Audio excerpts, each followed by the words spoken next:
Hit dead center. Re-engage.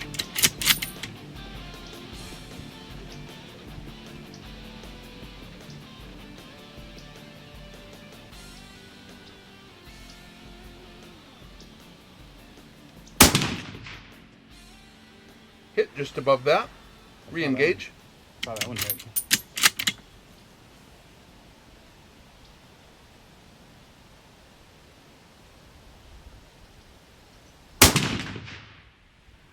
Hit almost in the exact same spot. Shoot again.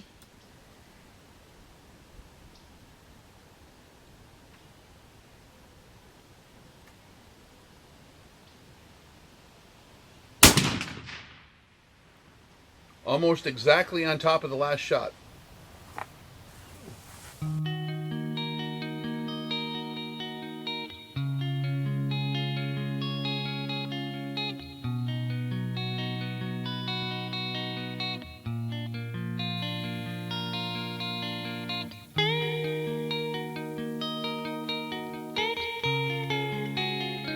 Hey guys, Rex here. We got Mr. Dante on his way down, and we're going to let him shoot this old pussycat. This is the Outlier. He hasn't actually had a chance to shoot precision rifle in quite a number of years, so I thought we could let him have some fun while I spot and try to get some cool camera angles for you guys, and also get some time in with my new spotter's helper. We'll show you that in a minute. Very handy spotting tool. But this is the Outlier rifle that we've been shooting for a little while here. So this is a Savage Axis Action. It's a real affordable, straight out of the, just like a Savage Axis. You can get these actions for very, very cheap. And they're a well-designed action. Their manufacturing tolerances are very tight. They do a very good job in their quality. In some of these highly mass-produced actions nowadays, you can get them for pretty affordable. Of course, it is sitting in the Outlier chassis. This is their modular chassis system. I don't know if you guys are familiar with that. I did a review on it a while ago when it came out. They're available in a lot of different actions. They're like only $199 for the base chassis here. And then you can custom configure it with the rail you want up front and the rear end that you want there. But the Outlier, man, they're available in the Howa 1500, short action, long action, Mossberg Patriots, Remington 700s. Your short action and your long action variants in the Remingtons. You got the Ruger American you can get it for, the Savage short action, long action, the Axis here, short action and long action, also the Tikka T3s, short action and long action. So they're available in a lot of really commonly available, pretty affordable rifles. It's a good chassis, it works fine. It's extremely affordable, so it's what they would call like maybe in that budget price realm, but it works good. And it's got some good design characteristics. Highly modular. You got a good release. Everything fits together and functions well. You don't have to do any custom fitting. I've had very high-end chassis that were well over $1,000 that required a lot of custom fitting, and the screws were the wrong length, and all sorts of stuff had to be fitted. You even had to do some bedding. This didn't require any of that. This thing is just basically, if you know how to tighten a screw, if you're somewhat even slightly mechanical, if you can tighten a screw properly, and if you know what torque specs are and stuff like that, you can get it all tightened up. And of course, I do teaching on exactly the procedures for break-in and making sure you get everything tight. But we have the modular chassis. That's their original grip. They have a newer one now. This is the rear end. I think this is the heavy stock. It's a 38 ounce heavy stock, and that's the heavy bag rider back here. I think there's like 15 ounces, 15 and a half ounces, something like that. They have a variety of different options, of course. They do have a couple different cheek piece options. That seems to work pretty good. You can move it forward, backwards. You can tilt the rear end there. There's all sorts of stuff you can do. There's a monopod that screws into the bottom. I don't have that on right now. This is the Arca M-Lock rail. So we have M-Lock slots, and then we have the Arca rail bottom, the Swiss Arca rail, so that we can attach it to a standard, what you would use for like a camera or whatever, right? So that's kind of handy. You can put it on this tripod. This is a, what is this? Sirui? Carbon fiber tripod. Works good, man. Like, I got that on Amazon, that one there. Maybe I'll provide a link for you. Harris bipod. And this is actually the Outlier barrel. So I don't know if you guys are familiar with the Outlier barrel. I did a review on that as well. This thing actually shoots really good. This is kind of their heavy configuration, the full size, made by Outlier, 416 stainless, 5R button rifled. I think this one has a 1 1/8 twist. It's guaranteed sub-minute of angle. I was able to put 10 shots well inside a minute of angle. My first 10 shots. My compadre and mentor, Mr. Saw, was able to put them all in the same exact tiny little hole. So he shot it, hit very well when I brought it out to his place in the mountains. But it's lapped, CNC machined. This one is threaded 5/8 24 muzzle threads, and this is the, I think they call it the RI0 break, and it's very, very effective baffles. That's like a 30-degree baffle design. You know, it's 416 stainless, and it reduces muzzle rise by, they say 90%. Actually, it's like a negative muzzle rise on the way this rifle is weighted. If you're just doing like zero input on the rifle, if you're just letting it lay on sandbags, the front end likes to go down. And there's no, I mean, it's like shooting a 22 in a 308 with full house 175 grain loads. So a pretty gosh darn good rifle. So that's the details on that. We're shooting the Outlier ammo, Sierra Match King load by Outlier as well. This is the optic we did actually use in that torture test, like a couple weeks ago or a month ago. The one that we drug down the road with the chain for 2,000 feet on the rocky road, and drug it behind the truck with a weighted jig, 7.7 pound weighted jig to simulate the weight of a rifle. And we drug it down the road. We dropped it, a 1 meter drop test, a 2 meter drop test, a 10 meter drop test.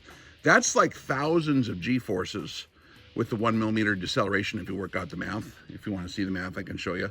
But it's got a little bit of wear and tear on it. So this is, if you're curious exactly which model, that's the SH-4J Gen 2 6-24x50.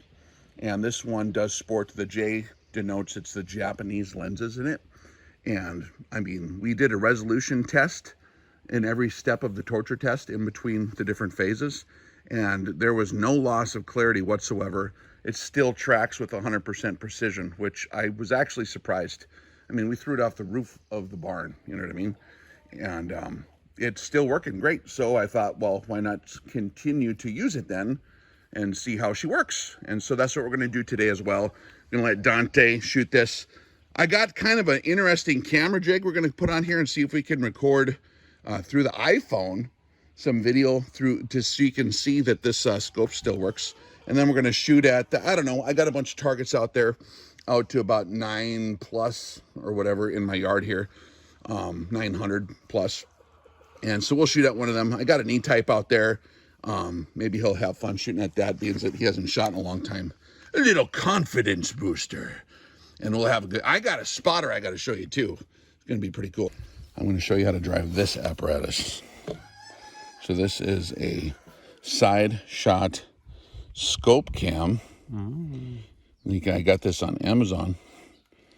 The cool thing is I can record stuff on my iPhone rather than working with weird jigs. I can airdrop stuff. It's just so convenient to have it for your iPhone. They make other dedicated stuff that works pretty good, but this deal works pretty good too. On this thing, see how the reticle? As you move this across the landscape, it's going to focus on stuff behind it and in front. So I'm going to lock this frickin' thing on an iPhone. I get it to go there, but then I hold it on until it says AEAF lock. Oh, okay. So now it's locked in with this focal, whatever the heck, on the reticle being sharp, okay? And that should be a nice clear image. Look at that. Yep. Pretty cool, huh? So that toe there where the rifle's resting on the bag, that's a bag rider. It's kind of designed for that. Yep. So dial up to 8.3. Okay.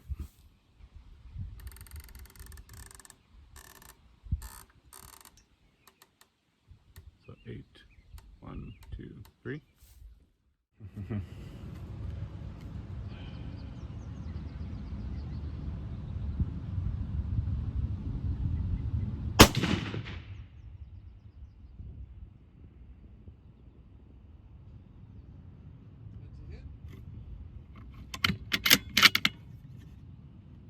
off the left edge 10 inches and the lower half of the target. Okay. On target. Yep, send it. Hit upper right shoulder. Adjust fire. Wherever you're holding.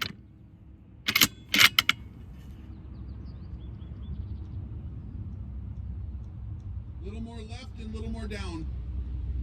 Roger. Send it. All right, adjust fire. 8 inches left. Re-engage.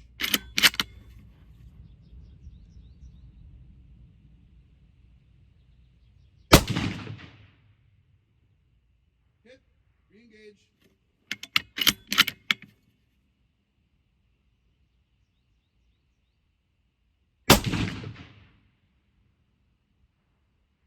No call. Okay. Come back halfway to where you were in the shot before the last time you hit. Okay.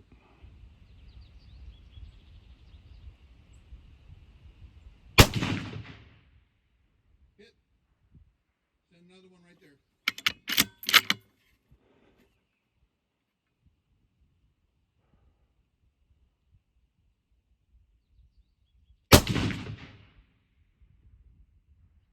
No call. Okay. Okay. All right. On target. All right, rock and roll.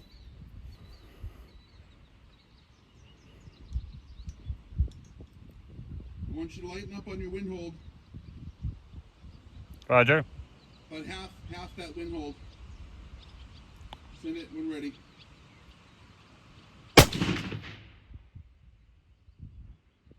Hit.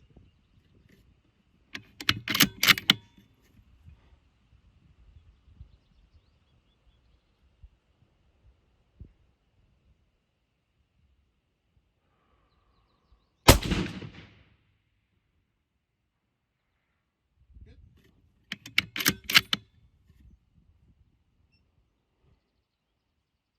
Re-engage.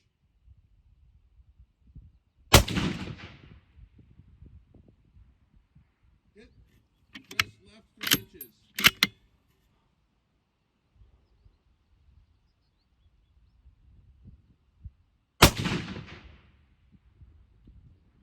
Send another one there. Adjust left 1 inch, up 1 inch.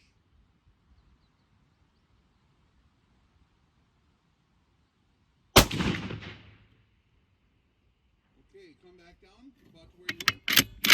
That was in the neck.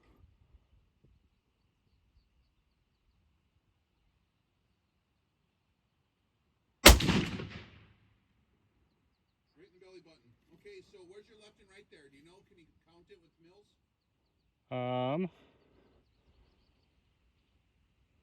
So that was basically 1 mil left. Or sorry, Roger. I'm holding left by 1 mil. And where are you at up and down? My cross horizontal is like right at the base of it. At the base? Yep. Okay. So that means you're high. I want you to dial down about half a mil. Yep.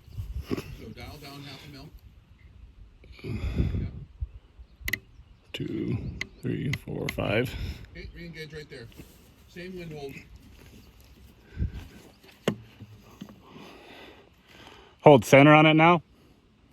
Yes. Actually, increase your wind hold a little bit. Just a tiny bit. Okay.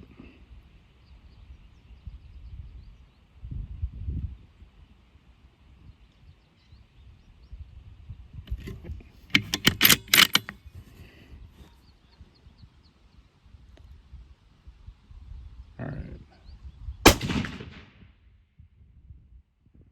Good. Send one more.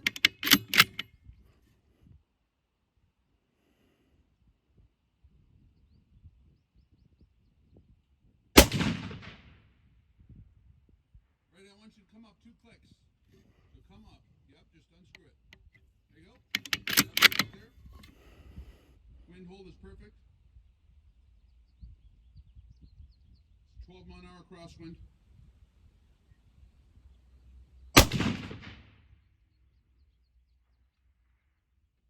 No visual.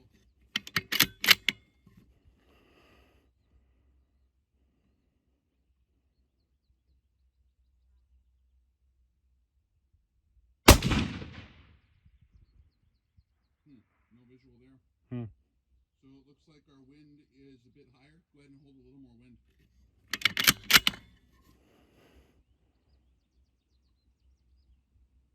13 mile an hour wind. Yep, hold. Strong wind.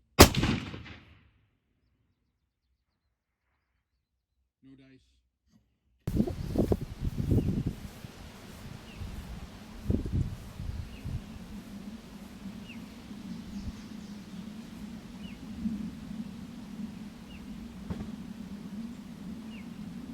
So we are experiencing terrible mirage shooting straight across the field. We're like, the line of sight is just like a foot or two off the black farm fields. And it's hot. There's terrible mirage. Poor guy can barely see the target. He can see the target, but I can't really spot for him exactly where he's hitting. So we're going to use an aircraft to assist us.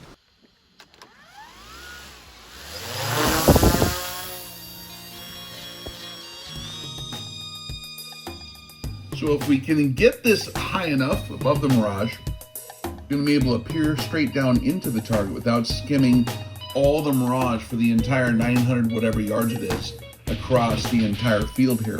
And we should be able to get a pretty gosh darn good clear image of the target. There she is. There's one of them. The other one's over here, isn't it? There it is. Yes, sir.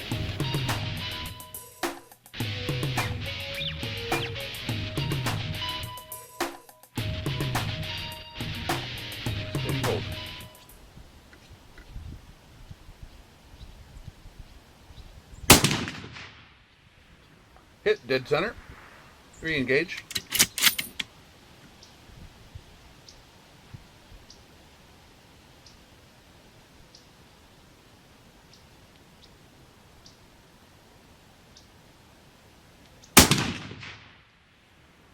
Hit just above that. Re-engage. Saw that one hit.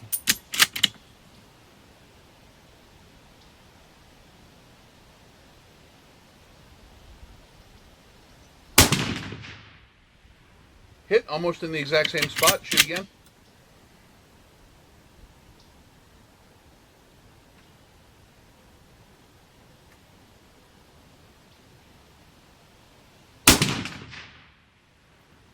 Almost exactly on top of the last shot.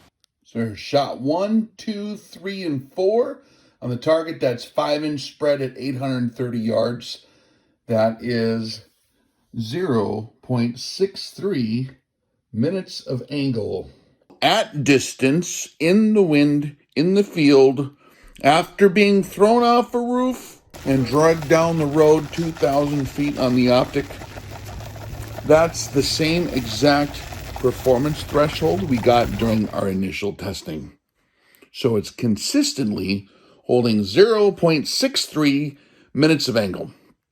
You can watch the previous videos to see what happened to that optic so you can appreciate that. And you can also watch the previous videos to watch our initial test of that rifle with its very, very, very first few rounds on target, performing very well. Not bad. Also forgot to mention that there's currently a sale on all the stuff at Outlier, everything on the website. And if you use the code REX on any of their chassis stuff or any of their components, they'll give you a voucher for a free suppressor. They're coming out with a new suppressor. So a free suppressor if you use code REX, if you spend, I think, $500. Once you cross that threshold and you use the code REX, you get a free voucher for a free suppressor. That's pretty cool. So for whatever that's worth, go ahead and use that if you're going to go on the website. It also, of course, supports the channel. And thank you, Outlier, for sponsoring this video with your ammunition. And we'll get some more rounds out of this rifle and see how Mr. Dante can handle it, what his impressions are. All right, rock and roll.